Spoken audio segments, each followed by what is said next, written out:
Salve moçada, beleza? Beleza, vamos lá com mais um vídeo aqui do canal Essa é Minha Cara. E hoje eu vou percorrer um terreno perigoso. Esqueci de tirar um detalhe aqui do cenário pra não deixar muito poluído aqui, foi mal, desculpem.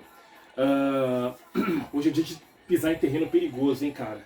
É dia de falar de uma das bandas que tem uma das maiores legiões de fãs, uma das legiões de fãs mais exigentes e ao mesmo tempo também inteligentes, acho que podemos dizer assim, eu quero dizer assim, conhecedoras daquilo que gostam, né? Não é aquele gosto superficial, aquela coisa, acho legal, né? Mas não sei muito, assim, não manjo muito. São poucos, hein, cara? A maioria, realmente, que gosta dessa banda é porque gosta muito, cara, realmente. Estou falando aqui, como vocês estão vendo no título do vídeo, do Iron Maiden. Eu escolhi não, eu peguei os 6 discos, aquele que acho que eu posso chamar de escolher. Eu meio que selecionei, vamos dizer assim, os 6 discos mais subestimados do Iron Maiden para poder ouvir com calma e falar sobre exatamente eles. Tem os detalhes. Alguns desses discos eu já conhecia, né? Não tenho, mas eu já tive gravado em fita, alguma coisa assim, podemos dizer. Mas eu nunca tive um contato tão forte assim com esses discos. Só com um, tá? Vou deixar aqui bem claro, que é esse que eu tinha gravado. Mas com os outros realmente eu não conhecia ou nada ou muito pouco, saca? Então eu quis embarcar nessa jornada, a mesma coisa mais ou menos que eu fiz com o Sepultura. Por outro motivo, né? Sepultura é porque eu achei que perdeu a identidade, depois que o Igor saiu. Então eu fiquei aqueles discos lá que depois que o Igor deixou a banda, Igor Cavaleira, eu realmente não tive interesse de ouvir, achava que não acrescentaria nada. E o saldo foi comprar 2 discos dessa fase aí pós Igor Cavaleira, né? Essa que foi a real. Pode acontecer. Então foi mais ou menos, não com esse intuito de comprar mais discos, mas de conhecer, de ter interesse, de saber o que rolou numa época, não é no caso aí de uma banda que mudou, até em parte sim, né? Nesse período aí que eu vou, nos discos que eu vou abranger, teve um momento de mudança de formação, mas também teve um momento em que a banda estava com sua formação, vamos dizer, clássica, ou até com uma adição, e assim, ainda assim os discos não me chamaram muita atenção, cara. Né? É muito interessante isso, mas eu resolvi mandar brasa, cara. Finalmente eu peguei esses discos aí pra ouvir, né? E vou dar vou dar uma explanada de leve pra vocês aí sobre o que eu achei de cada um desses álbuns, desses 6 álbuns chamados aí de subestimados do Iron Maiden. Vamos começar, cara, pelo No Prayer for the Dying, de 1990.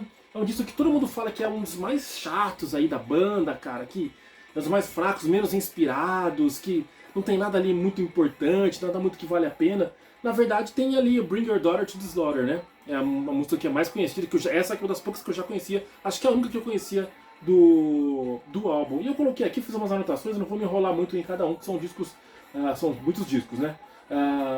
Isso que saiu em 90, né, como eu falei, eu classifiquei como um disco comum, cara. Eu acho que a grande definição é que depois que eles virem do Seven Son of a Seven Son, né, disco de 88, que é um clássico ali, com uma pegada bem progressiva, de rock mais progressivo, né, metal mais progressivo, eles resolveram limpar muita coisa. Nesse momento também eles tinham perdido o Adrian Smith, que era um cara sensacional, guitarrista, tinham acabado de recrutar o Yannick Gers, realmente, e não por isso, a galera fala mal pra cacete do Yannick Gers, eu não manjo tanto também pra falar. Eu só tenho noção que o Adrian Smith é menor que ele, mas eu achei uma porcaria de guitarrista a ponto de condenar completamente. Dava pra fazer coisas boas, mesmo que o Adrian Smith não estivesse lá. É claro que, de novo, a gente tem que pensar, o Adrian Smith é um cara incrível, muitas das coisas que ele fez realmente fizeram diferença no Maiden, mas, sei lá, como eu falei, dava pra fazer coisas boas também com o Yannick Gers lá. Mas não foi o que aconteceu, cara. Então eles simplificaram as coisas depois de uma sequência, e não só do Seven Son, né, mas uma sequência de álbuns épicos, né? Então músicas que me chamaram a atenção foi Run Silent, Run Deep e Mother Russia, que é uma das poucas mais progressivas disso, que tem aquela característica mais assim, épica do Maiden, né? E Assassin e Hooks in You são pontos bem baixos, não gostei de nem um pouco, são faixas meio mais pro hard rock, né, cara? Isso realmente me incomodou um bocado. Só pra falar, cara, no final eu vou dar um ranking aí, né? Rapidinho, o ranking dos meus discos aí preferidos do Iron Maiden, e vou encaixar esses discos subestimados, tá? Na sequência dos discos caralho! Na sequência dos discos subestimados, X Factor. O tão falado de X Factor. Esse eu conheço mais, porque eu já passei por ele em alguns momentos, meu camarada Alex tinha. Eu passei por ele em alguns momentos, no passar dos anos, eu passei por ele várias vezes. Mas fazia tempo que eu não via com calma. É um bom disco, cara. Eu não acho esse disco ruim, velho. Inclusive eu olhei agora, eu tava até lendo aqui, ó, o que eu escrevi. Primeira metade vai bem, a segunda metade soou melhor do que da última vez que eu ouvi. Destaque pra 2AM. O pessoal fala das letras e tal, que não são, algumas letras são meio fracas, mas eu gostei do disco como um todo. E vale lembrar, claro, o mais importante é que ele foi gravado pelo Blaze Bayley. A estreia do Blaze Bayley, o cara que simplesmente teve que entrar no lugar do Bruce Dickinson, né? Que tarefa complicada. Mas dentro daquilo que se propôs, é aquele negócio, cara. Quando uma banda muda muito, você tem que entrar na cabeça assim, colocar na cabeça assim, cara, mudou, é outra parada, não vai tentar ficar comparando tanto. Às vezes é difícil, eu já fiz isso, eu sei que é foda. Mas nesse lance talvez por não ser tão fã do Iron Maiden na época, pra mim foi um pouco mais fácil de analisar com a cabeça mais aberta, sacou? Pode ter sido isso também. Então isso permanece até hoje, de certa forma. Alguns refrões às vezes são repetitivos, e como a voz do Blaze Bayley não é das mais agradáveis, incomoda um pouco. Isso é fato, isso acontece também no disco seguinte. Começo da última música é terrível, é Unbeliever. Bem estranho, bem nada a ver, mas depois volta para o nível do disco, que é um nível ok, como eu disse, né? E achei que um detalhe disso é que ele está estranhamente ele está mais caro no Mercado Livre do que o No Prayer for the Dying, que ainda é com o Bruce, que ainda é quase que vamos dizer da época áurea aí da banda, né? Apesar de ser mal falado, mas ele está bem caro aí no Mercado Livre. Não sei exatamente porquê. Vamos seguir aqui para não demorar muito. Virtual Eleven de 98, 95 o X Factor, 98 o Virtual Eleven. Esse é o disco que eu conheço muito mais, que eu tive gravado. Eu lembro, cara, tem um detalhe de memória afetiva, porque eu estava muito acompanhando o Maiden na época que o disco saiu. Tinha colegas ali, amigos da faculdade e tal, que eram muito fãs de Iron Maiden, então eles estavam numa expectativa muito grande. Eu lembro acho que foi nesse ou foi no próximo, cara, que a galera ele foi na fila, esse meu colega da faculdade foi na fila da loja no shopping para poder comprar o disco, velho. Eu acho que esse foi o Brave New World, eu não tenho certeza. Mas de qualquer forma, foi muita expectativa realmente para sair esse disco aqui. O disco do Iron Maiden é sempre uma expectativa, embora ainda tivesse o Blaze Bayley. Então eu lembro que foi marcante. E eu ouvi muito esse disco, cara. Eu ouvi mesmo, tinha gravado numa fitinha, nunca comprei. Depois eu fui descobrindo também, eu não conhecia toda a banda, toda a história da banda nessa época. Né? Fazia pouco tempo, bem dizer, que eu ouvia Iron Maiden. Então eu não conhecia tudo que tinha de bom. Eu conhecia praticamente o Fear of the Dark e alguns outros clássicos, sacou? Então eu achava até razoável o disco. Então aqui, no geral, é o disco menos prog e trampado com X Factor. Angel and the Gambler podia ter metade da duração, a versão do clipe, por exemplo, né? Porque realmente ela é muito repetitiva e realmente tem muito teclado, né? Eu tinha esquecido como tem bastante teclado nessa música. Mas a música normal, assim, se ela fosse, como eu falei, fosse menor, seria bacaninha. Lightning Strikes Twice é bacana, outra música que chamou a atenção, que eu nunca tinha ouvido, não tinha feita que eu gravei. Clansman, não precisa nem falar, espetacular, a música mesmo com Blaze. E com o Bruce não precisa nem falar que tudo que ele toca é o vira-ouro, né? Mas mesmo com o Blaze, sensacional, Clansman, sempre gostei, desde o começo. E a Como Estás, Amigos, que todo mundo fala mal, que acho que é ridícula, achei que é ok, tá no nível do disco. Nada pior nem nada melhor se destaca positiva nem negativamente no disco, tá de boa. Aí veio o Dance of Death, cara, de 2003.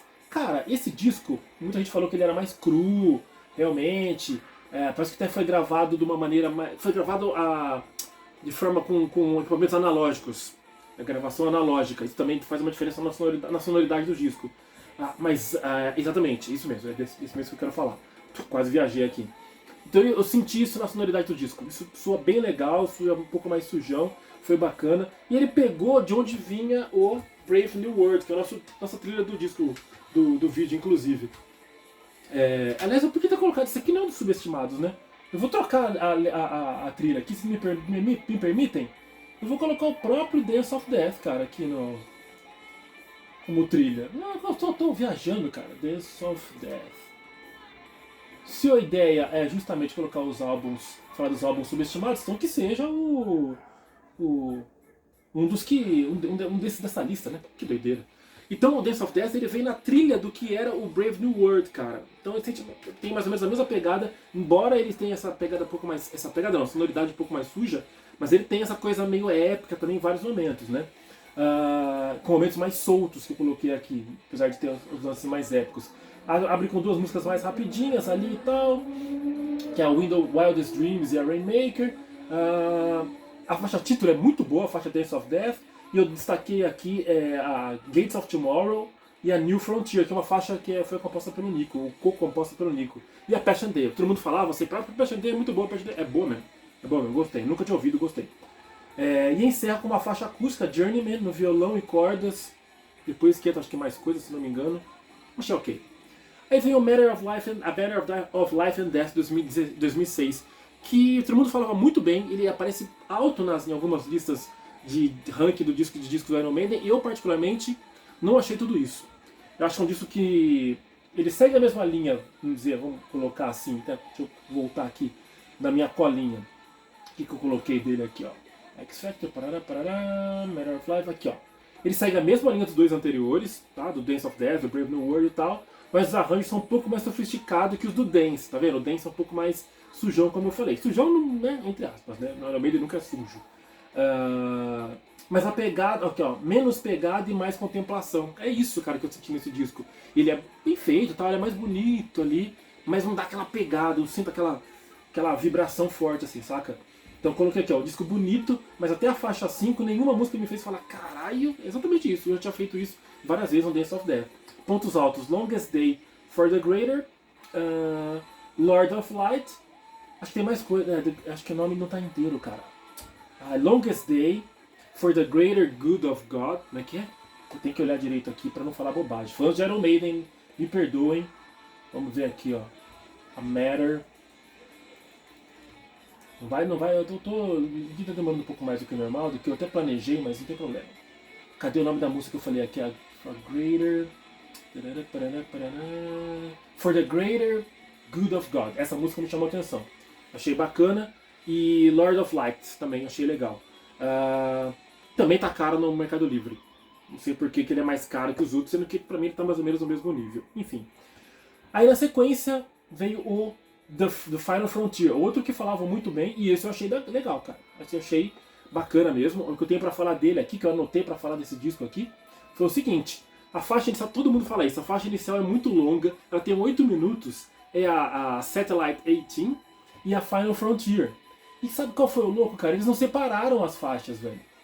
Eles, ao invés de separar, colocar uma intro, ainda assim fazer uma intro menor, né? Que deveria ter feito uma intro menor, eles juntaram as duas faixas, cara. Aí foi um vacilo. Satellite 15 e The Final Frontier, faixa título, né? Juntaram numa música só, mais de 8 minutos, cara. Puta, aí foi vacilo. Demora pra embalar. E a música, até porque a música Final Frontier é bem legal, cara. Bem bacana. Acho que vacilaram nessa daí. A banda volta a soar mais solta na primeira metade do álbum. É bem isso mesmo que eu senti. Destaques para Eldorado, Mother of Mercy, The Alchemist, olha quanta música, Isle of Avalon e Talisman. Muito bom disco mesmo, com certeza, cara. E a Coming Home soa como um Bruce solo, uma pegada aí de Bruce, da carreira solo do Bruce Dickinson. Então, cara, realmente são excelentes, tem bons discos, outros nem tanto, né, nessa lista aí de músicas, de álbuns subestimados do Iron Maiden, né. E eu fico aí, aquela coisa, né, aquela conclusão, igual eu fiz quando eu vi o Sepultura. Se tiver que comprar esses discos que eu ouvi, mesmo já conhecendo o Virtual Eleven antes, o próprio X Factor, já tinha uma certa familiaridade, e já flertei em comprar e tudo, né? Principalmente o Virtual Eleven, que eu já conhecia de ter na fitinha gravada. Os que eu compraria real mesmo, cara, não sei se ainda vai acontecer, é o Dance of Death e o The Final Frontier. Com certeza. Final Frontier de 2010, isso eu falei. Então os dois desses discos aí, os dois melhores com certeza. O resto não compraria. Vale dizer, pô, você não é fã do Iron Maiden? Eu sou, cara, tenho 11 discos do Iron Maiden. Mas eu não sou aquele fanático, aquele que, caralho, comprou, vou sair, saiu, vou comprar de cara. Embora isso tenha acontecido nos dois últimos, né? Eu voltei a me empolgar muito com o Maiden a partir do Book of Souls, que é um disco que eu gosto bastante. Depois da sequência do Senjutsu, eu me empolguei e comprei de novo. Mas não é uma banda que, tipo assim, não tem que ter tudo de qualquer jeito. Não, dá pra segurar um pouco a onda. Então, avaliando, sendo honesto com o meu próprio gosto, desses de 6 discos subestimados, vamos dizer assim, Dance of Death e The Final Frontier são os mais interessantes, sem dúvida. E para encerrar, cara, vamos falar sobre onde eu encaixo esses discos aí no meu ranking, cara, de música de álbuns do Iron Maiden, né? A galera pode falar, eu vou colocar na descrição, não sei se eu vou falar tudo, vou falar rapidinho, depois você olha na descrição que eu coloquei e coloque o ranking de vocês também, se vocês forem fã do Iron Maiden. Por exemplo, o Brave New World, cara, vou começar pelo Brave New World, que é depois dos ultra clássicos. Brave New World é o que pra mim acho o melhor disco do Iron Maiden depois dos ultra clássicos, né, dos 6, 7 primeiros. Ou 6 primeiros. Enfim. Brave New World, Book of Souls vem na sequência. Até vou falar por número aqui, ó. Então, Number of the Beast. 1, 2, 3, 4, 5, 6, 7. O oitavo. Brave New World, o oitavo. Book of Souls, o nono pra mim. O Dance of Death entra na 10ª colocação. Final Frontier, 11ª. Fear of the Dark. Fear of the Dark é o primeiro disco que eu comprei do Iron Maiden. Que eu ouvindo de novo, cara, eu vi que tem umas coisas meio chatas, cara. Se comparar com os outros álbuns, realmente ele é inferior. Realmente o Fear of the Dark. Tem umas coisas que eu sou apaixonado. Afraid to Shoot Strangers. Eu nunca enjoei de Fear of the Dark. Gosto de Wasting Love, sim. Be Quick or Be Dead e tal. Mas ele, no geral, ele é bem mais fraco que os outros. Porque ele tem essa pegada mais hard rock. Principalmente ouvindo hoje em dia, anos e anos depois. Então Fear of the Dark, depois o Final Frontier. Aí depois vem o Senjutsu, que é um excelente disco, cara, mas que ele não é tão marcante, assim, não ficou muito na cabeça como ficou um pouco mais o Book of Souls. Aí vem o A Matter of Life and Death, você vê? Bem lá pra baixo, você vê que ele tá acima dos 3 que eu considero mais fracos aí, cara. Que é o X Factor, no Prayer for the Dying e Virtual Eleven no final, como os piores, aí, os menos bons da banda, vamos dizer, né? E pra fechar, tô fazendo o ranking tudo no meio, tudo misturado, né? Que vídeo louco que eu tô fazendo. Number of the Beast, Power Slave, Peace of Mind, Seven Son of a Seven Son, Somewhere in Time, Iron Maiden auto-titulado Primeiraço e Killers. Depois eu coloco na descrição do vídeo ou no primeiro comentário, vocês vão dar uma sacada aí quem tiver interesse. Cara, deu pra entender qual foi a minha ideia aqui? Então, citar esses discos que eu considero subestimados da carreira, ou que a galera fala também, né? Que talvez seja subestimado, porque não é uma era clássica do Iron Maiden, todo mundo sabe. Anos 90 foi complicado, anos 2000, de certa forma, caiu a popularidade, isso é natural, 2000 e até 2010 também, né? Essas décadas.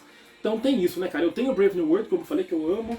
Eu tenho o Fear of the Dark, né? Também que vem dessa fase depois, a fase maravilhosa, vamos dizer. E os dois discos aqui que eu falei que os últimos lançados, mais recentes, né? O Book of Souls e o Senjutsu, tenho aqui.